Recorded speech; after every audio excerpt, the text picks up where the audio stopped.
大家好，这里是奈良的厨房。今天用莲藕做一个非常入味的好吃的。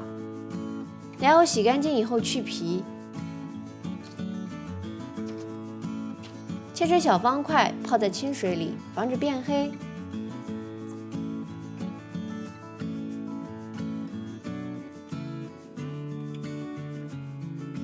给里边加1勺盐，还可以去除藕孔里边的残留物。葱白切成葱段，葱绿切成葱花备用。找一个小碗，加入1勺红糖，2勺番茄酱，适量清水，搅拌均匀。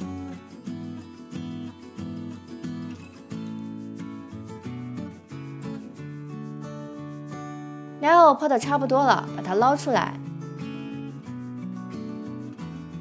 另找一个碗，打2颗鸡蛋。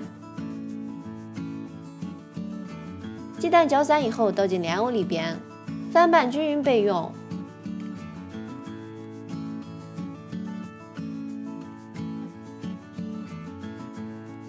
锅里倒上油，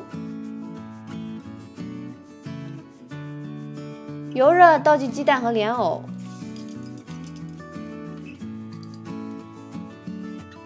翻炒一会儿，加入之前的酱汁，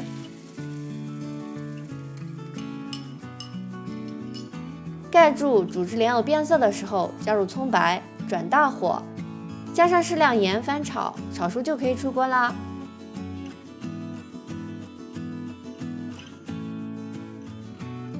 非常的好吃，酸酸脆脆的，鸡蛋特别入味儿。喜欢的朋友记得转发和关注哦，我们下期再见啦！